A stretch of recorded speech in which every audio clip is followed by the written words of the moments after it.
It is fondly said that we should give honor to whom honor is due. That is the whole essence of this edition of GLOWtalk.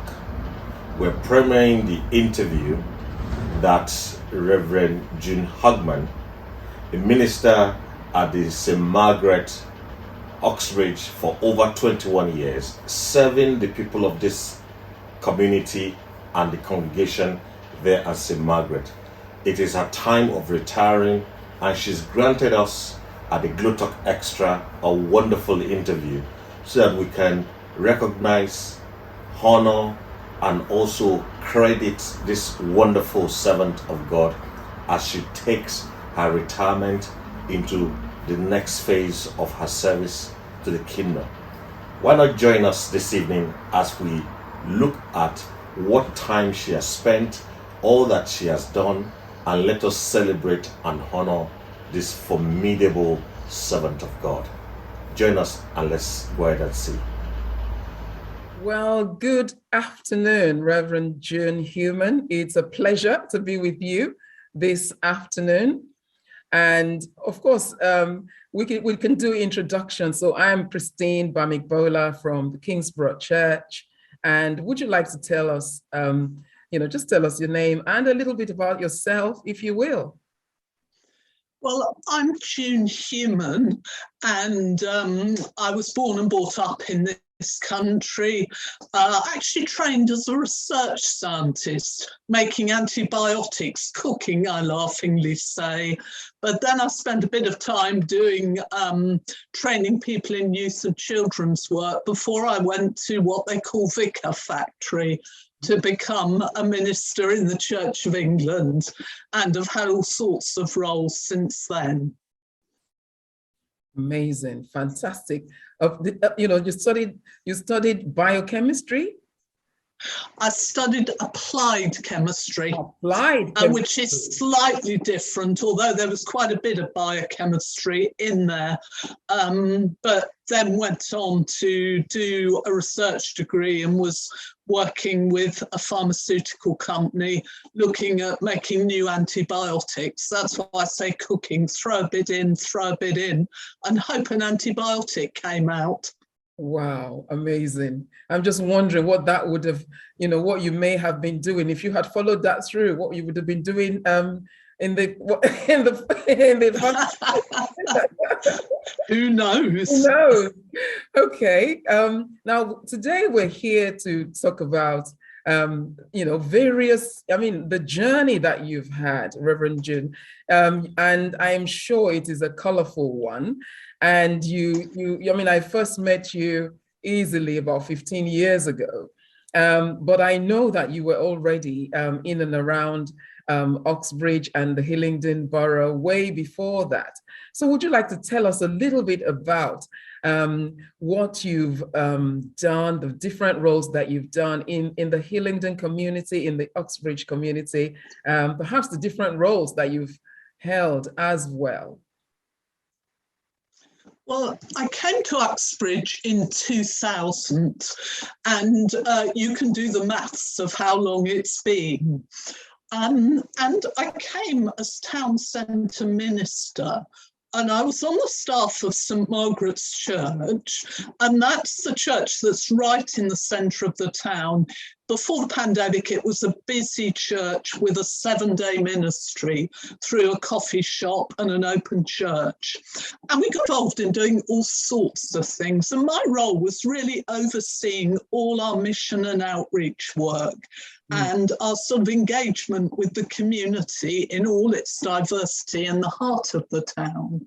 And there were really 3, I suppose, strands of that role. One was building relationships between the church and the community. So I was kind of like the face of the church in the town. And that involved me in all sorts of things, as you can probably imagine. It involved me with town centre networks. I got involved, for example, with a thing called the Uxbridge Initiative, which was a group of organisations that came together from the community and from the retail and civic to really work together to make Uxbridge the best possible place. And it came the Uxbridge bid. And I was involved with shop mobility on their board of trustees. I'll say a bit more about Street Angels a bit later on, but was also on their board of trustees. But I was also involved in a lot of different town centre events. I vividly remember, for example, the Pavilion's carol concerts, when we had a huge carol concert involving children from right across the borough in the heart of the Pavilion shopping centre. Incredible celebration, if somewhat scary to stand at the front of. But I was also involved in a Remembrance Day parade that grew year after year and had nearly 1,000 people at it the last year before the pandemic. I was involved with Assisted Shopping Day, drawing together organisations to offer a supported shopping experience for disabled folk near a Christmas, followed by great community lunch with the support of folk from sixth form in local schools. I was involved in chaplaincy ministry with different organisations, caring and supporting workers. That was all building relationships. But then there was also meeting needs and sowing seeds. We very much wanted to identify and recognise the needs in the local community and do what we could to engage with those needs and really show the love of God in practical ways. So that ranged from me sort of overseeing things like our Footprints bereavement drop-in group for folk who'd lost loved ones, to our toddler groups for folk with carers and toddlers, sometimes who were very lonely. We recognised that there was a lot of need out on the streets late at night. So I was involved in drawing together churches and folk from the local community. We set up a thing that I just mentioned, Street Angels, which had groups of volunteers, I think including yourself, Christine, for a time, going out onto the streets, supporting and loving and caring for people on a Friday and Saturday night. We also had business lunches for folk working in the centre. And when we realised that a real need was emerging because some people didn't have enough food to feed their families, we were glad for St Margaret's to become a community hub for Hillingdon Food Bank. So that was all meeting needs and sowing seeds. But then the third strand, if you like, was exploring faith, giving people the chance to explore some of the big picture questions in life, some of the questions that can bubble up in all sorts of ways. And I was involved in planting different communities, songs of praise that used to come together each Tuesday for older folk who'd had a history of faith, but wanted to come back to that faith later in life. Involved in planting Messy Church, very different for children and families. And also a thing called Soul Cafe, which ran for workers for a time in a local cafe bar, and various groups where people could come and just explore those big questions in an informal way together. So you can see it was a pretty wide-ranging role and lots of different things. So I think it's fair to say you have worn a range of hats. You could put it like that. A wide range of hats over those years. And if I may, can I ask, all those years in total, how many would they be? If I came in 2000, I actually finished working at St Margaret's just last year, so it was 21 years. Wow. And there is something special about the fact that it's 21, isn't it? Maybe we should have a celebration cake or something. My God, that is absolutely fantastic. And what I noticed there as well, Reverend June, is that it cuts across different groupings of people. Oh, yeah. You know, because you mentioned the businesses, you know, of course, the churches, and then the schools, and then the carol service, the food, the nightlife. I mean, it just cuts across, you know, all spheres of the community, and even the elderly as well. I heard you mention. That is just phenomenal. Wow, what a blessing. What a blessing. You would have touched so many lives. And I'm so glad that we're doing this recording today. So I mean, what was Oxbridge like when you first came to Oxbridge? Do you remember what it was like then? And if you compare it to what it is now, you know, can you do it? Yeah. Thinking back to when I first came, Uxbridge really had the impression of being quite an up-and-coming town. I think the Chimes had just about opened, the Chimes Shopping Centre, and business groups and community groups were wanting to come together to do what they could to make it a safe, a secure, a really good experience for people visiting and working in the town. So there was a lot of anticipation. People were coming into the town. Multinational organisations were moving in, and so on. But over the years, austerity begun to bite, I think it's fair to say. And we've become aware of people struggling with a number of needs. I've mentioned people who didn't have enough food. That was very, very apparent, that there were families and folk who were coming in who simply didn't have the money to buy the food that they needed at times, and hence food banks. But also with the cutbacks, we realised that there were increasing numbers of people with mental health issues, really wrestling with their mental health, but also with addiction issues. Sometimes it was addiction to alcohol, to drugs, and a number of them were also facing the threat of homelessness or had already been made homeless. And over the years, we also saw an increasing number of asylum seekers coming into our centre. Sometimes folk who could hardly speak the language had been asked to fill in this form or that form. They just didn't know what to do. They needed somebody to help. And over the years, interestingly, Uxbridge became much more multicultural. Many different nationalities now you can see walking up Uxbridge High Street, lots of languages you hear.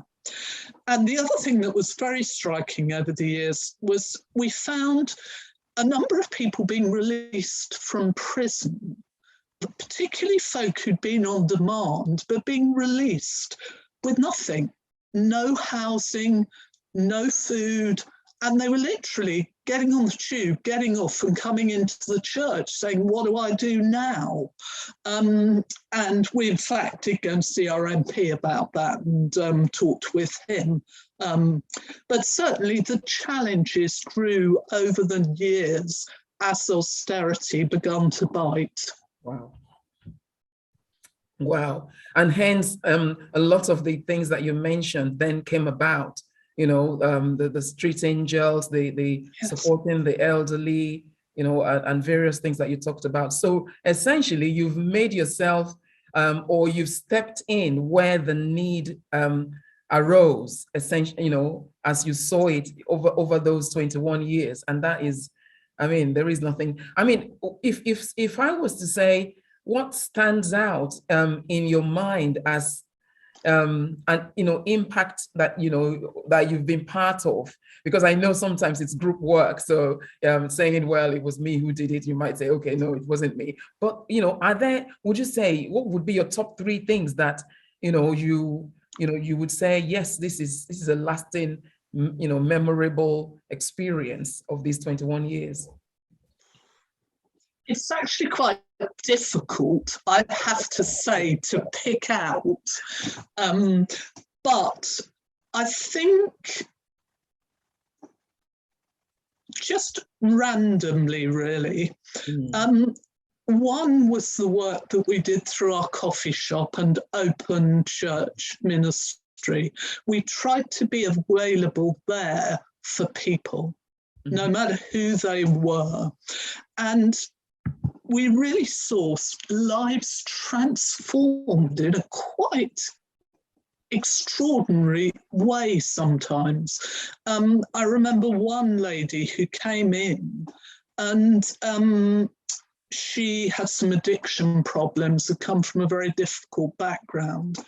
And one day she collapsed on the floor of our chapel. And it was a drug overdose. And to be perfectly honest, it was only the very quick action of our staff then in giving her first aid that ensured her survival at the time. And she was taken off to hospital. But she'd seen something, even in coming in, that had touched her, and she came back. Wow. And she came quietly back, and she saw a love that just touched her. And she began to change slowly but surely. She started to help in our coffee shop. And then as she began to realise it was something of the love of God, she found she wanted to find this God for herself and meet with him. So she began to come to worship, one of our quiet midweek services, and then on a Sunday. And slowly but surely she discovered real faith in God. And she met someone in the church, and romance blossomed, and there wasn't a dry eye in the house when she walked down the aisle to marry him. Wow. And then the children turned up subsequently. And she's still a work in progress, all of us are. But she said to me just recently, she didn't know where she would be if the doors of the church had not been open to her. Wow. To me, it's about the impact of the coffee shop and open church ministry. And that's probably just one of the highlights. That is one. Is there one perhaps that relates to working with businesses? Because I know, some of your work did cut across businesses. Yeah, I was involved. I need to be careful because obviously I've got to respect confidentiality here. Yes. But I was involved with a number of businesses in a number of different ways in community and strategic organisations. And I just remember one particular occasion when somebody I met in an organisation just told me about her child who had been killed in a tragic accident. I mean, it was a tragic accident. And she saw the collar and she said to me, what I really want to know is what kind of God can I believe in? Can I really believe in a God who would do that to my child? And it was one of those kind of moments when I prayed what's been called the most profound prayer quietly, help. But then I found myself saying, well, I believe in a God who knows what it's like to lose a son. And then I thought, oh my goodness, what have I said to her? It was almost out of my mouth before I'd thought about it. But it was like it kind of unlocked something for her. She'd never really thought that there might be a God who'd been through suffering and therefore who might know what she was going through or something of what she was going through. She'd always thought of God as distant and disinterested, and it opened something up for her. And actually that day we talked and we talked and we talked and we talked for a very, very long time. And it was just one moment that stays in my mind. Wow. Fantastic, amazing. Those are two wonderful, yes, even I am going to remember the fact that you've mentioned these two things. Will there be one perhaps from you mentioned the Pavilions Carol concert, which, you know, I mean, I remember coming to that once, and I just said to myself, I've got to go to this again. And I ended up coming, you know, but what is there something that links to that, or perhaps in your work with schools, with children as well, that you would, is there a memorable or lasting impact that you can recall? I think the Pavilions Carol concerts were quite extraordinary. We got children involved from right across the borough, and we would often have a very good children's entertainer and speaker come in and do assemblies in the different schools, and then the schools would send choirs to this carol concert, and they would all sing a couple of songs together. And a time came when it grew too big to be one event, and it was no longer safe to have in Market Square in the Pavilions, and we thought it was the end of it. But I had a very good relationship with the Pavilions management by then, and I can remember sitting kind of in a meeting with them and just saying, what happens if we did 2 of these carol concerts? And it was another one of those moments where I thought, what on earth am I saying? 1 was enough.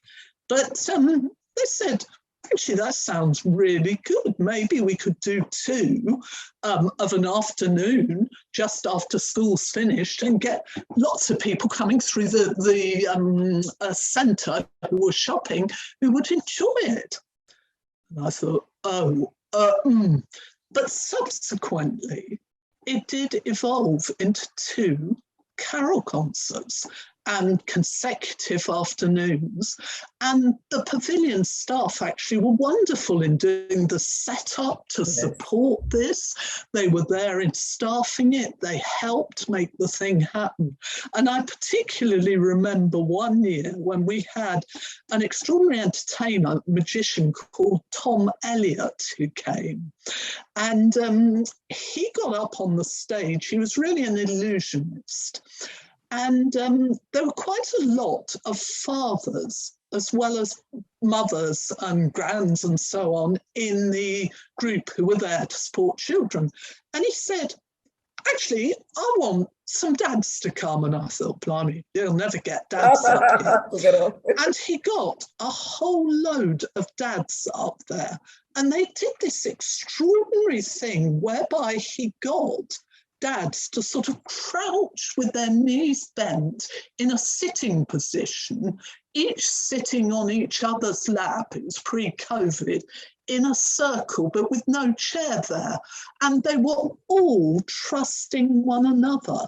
And it actually worked. And when people saw this, they were absolutely staggered. And clearly he was talking a bit about faith and trusting in God, and how you could trust a God even though you didn't know what was going to happen. But that was just one moment when people go, wow. Wow.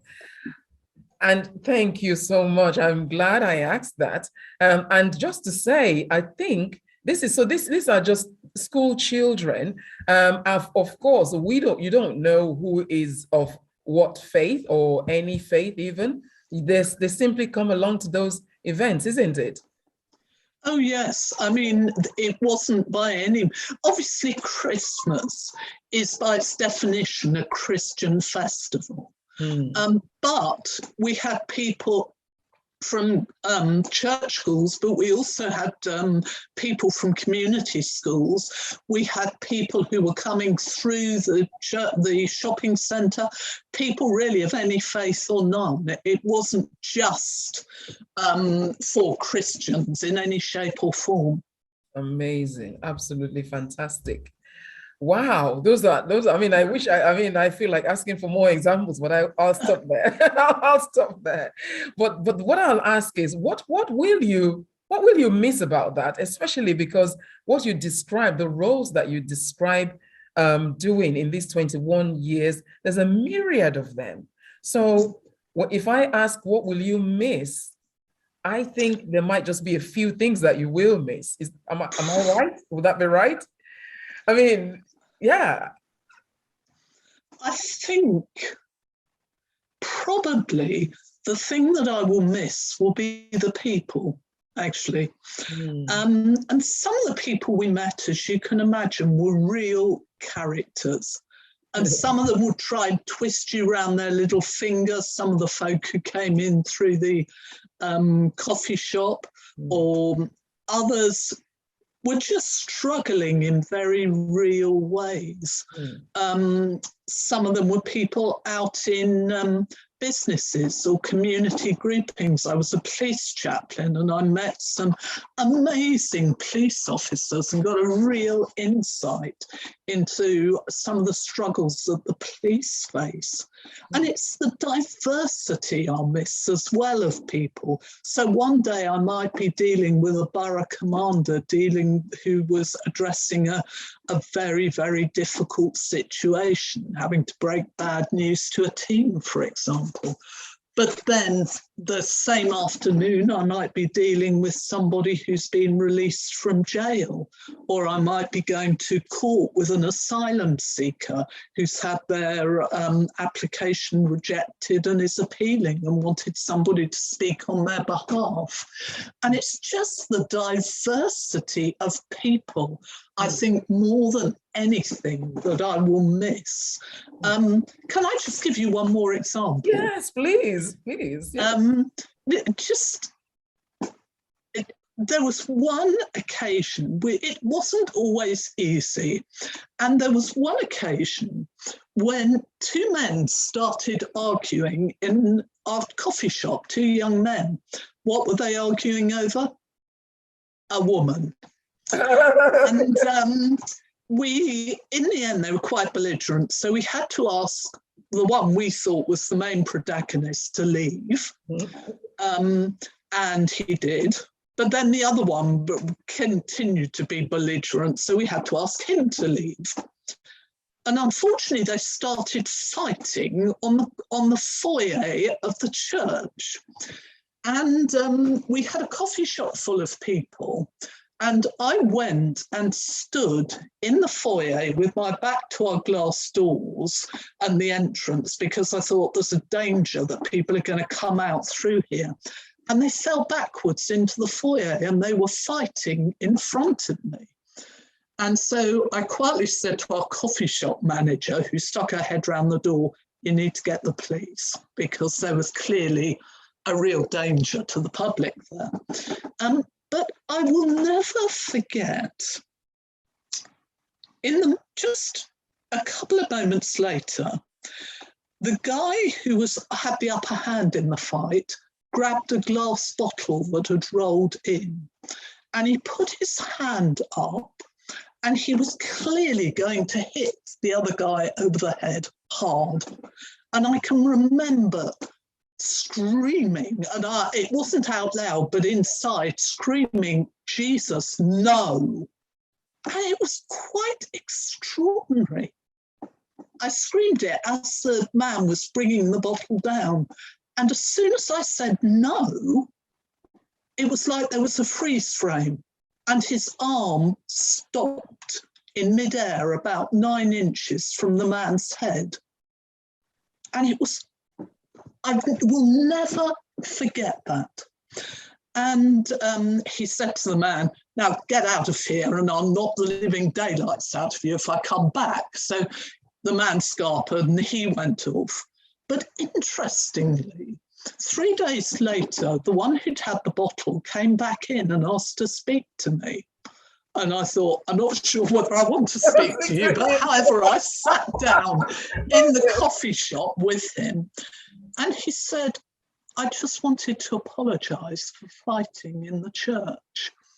I realised that it just wasn't right. And I saw the look on your face and I wanted to reassure you that I would never, ever have touched you. But then he said, But if that guy came back again, I'd knock the living daylights out of him. But I thought at least there was something that brought him back to apologise. But it was also that moment when I think I realised really the power of prayer. You might say it was coincidence that his hand stopped, but one of the former archbishops of Canterbury, I think it was, said, when I pray, coincidences happen. When I don't, they don't. Wow. So, sorry, that was just one other example of the kind of diversity right there. I would miss, strangely, with Uxbridge. Oh, wow. We saw life at its fullest. Now, I am tempted because as you were talking, there is one that came to mind that you didn't mention, and it's called praying on the streets. Praying on the streets. I seem to recall. Am I wrong? Because I think I remember that. Yeah, it was one of the many things that we got involved with. We realised that surveys were saying quite a lot of people pray sometime, but they often won't come near a church. They just see it as organised religion, nothing to do with me. And they encounter real needs in their life. Yeah. And we'd heard about this thing called praying on the streets, where in other towns, people have gone out onto the streets to pray, which sounded to me really scary, but pulled together some people from different churches, and Kingsborough was involved with this, and begun to talk about whether this would be a possibility in Uxbridge. And we did do praying on the streets for quite a while, actually. And we had teams of maybe 4 going out on a Saturday morning for an hour, a couple of hours to pray with people, to offer to pray. And some of the things were quite extraordinary. A number of people just said no, you know, the way you do when you're walking past. But others actually did stop and did want prayer. I remember one girl in particular who wanted prayer, I can't remember, for one of her parents who was seriously ill. And we prayed for the parent. I can't remember whether it was mum or dad. And she disappeared off and we thought we wouldn't see her. But 3-4 weeks later, she came back and with a friend, and she said, "You were the one who healed my mum." Whoa. And I thought, no. And I said, what was this? Because I couldn't even remember her. To me, I had shame. Whoa. And she said, "You guys prayed for my mum when we thought she was going to die. And now she's out of hospital." Wow. And it was just one of those moments again. And I'm not saying that every time you pray for something and click your fingers, it will happen like that. But in this case, this girl had really been touched by what she'd seen happen. So that was praying on the streets, and that we were involved with. Scary, I tell you, but we were involved for quite a while. Wow. Wow. And thank you so much. Thank you. As you know, that just came to me. I just thought, I seem to remember something called, yeah. Now, the question is, what's next for Reverend June Hughman? What will you, because, what's next? I'm in the process of retiring. I had been going to move to another parish, but I had some health issues during the summer. And after talking and praying about it, took the decision to take early retirement. So going to be moving fairly shortly now to Eastbourne to be nearer family and friends. And some people have said, oh, well, retiring will be great. You'll be able to put your feet up and relax. But I don't quite see it in that kind of way. I guess I see it as the next stage of the adventure with God. I think there are things he wants to draw us into, and there are already opportunities beginning to open up. I've been asked to be a police chaplain down there, which I'm really quite excited about, but also to be a host at the local hospice, whereby involved when I'm working there as a volunteer with finding out what people want to eat and making drinks, but also being available to befriend and care for people when people are struggling and so on. And I've also been in, had initial conversations about being a speaking partner with an organisation that does amazing work in supporting people who are persecuted because of their faith. So exciting potential as I move. And you know, I definitely have to ask this. Is there what would you love to see the church in Uxbridge evolve into? When I say the church, I mean, of course, there are, as I sit, I'm facing one of them, I'm sat in one. What would you know, like when Paul, in one of his letters, you know, to the church in Uxbridge, if you were writing a letter, what would you love to be? you know, so I am fairly sure if they were to be writing the Bible again, you would definitely be a contributor to it, no doubt. I mean, so a letter from Reverend June Hughman to the church in Uxbridge, to the church in Hillingdon, what would it contain? What would you like it to have evolved into? So this is like a postcard from the future, if you like. I think more than anything, I would want it to be a radical community of love. I would want to encourage the church to have the love of God right at its heart.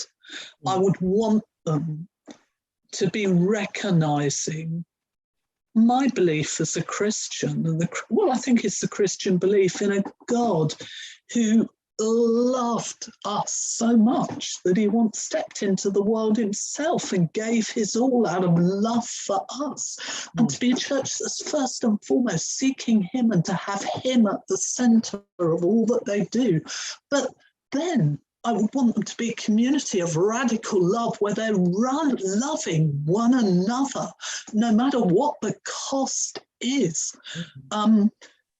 It's so easy to criticize. It's so easy to point the finger. It's so easy to say they're not like us. But Jesus valued people in an extraordinary way, quite extraordinary way, and often it was the people on the boundaries that he valued. And I'd want to encourage the churches to love one another.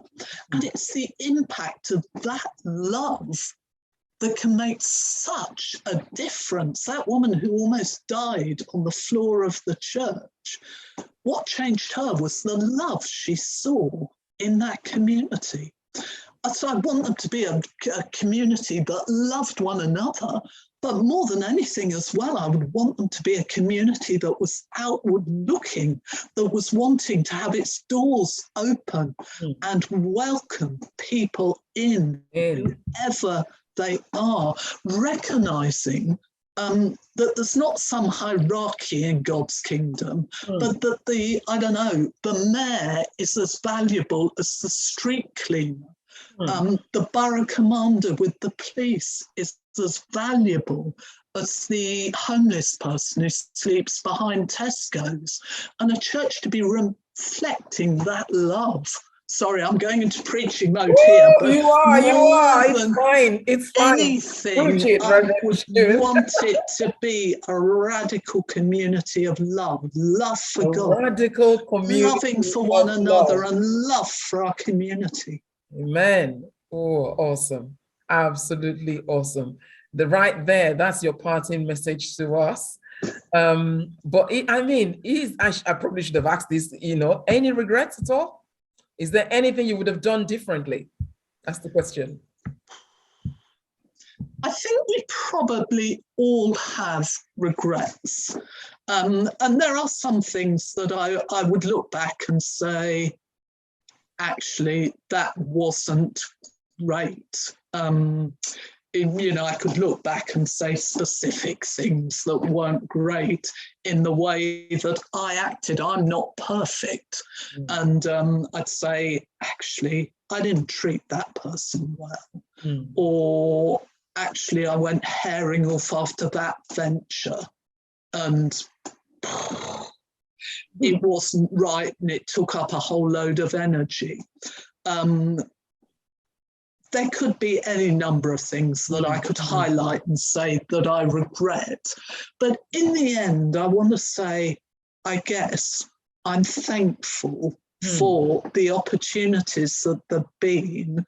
I'm thankful that even in spite of me, and I'm a fragile, normal individual, people have been touched, people have been transformed. People like that woman who died, and people like actually that guy who fought in the foyer, and so on. And I'm just grateful that people have been deeply touched. Oh, absolutely, for sure. We've literally only just I just know that all we did was the tip of the experience that and the flavor that you've experienced and that you've contributed to Oxbridge and to Hillingdon.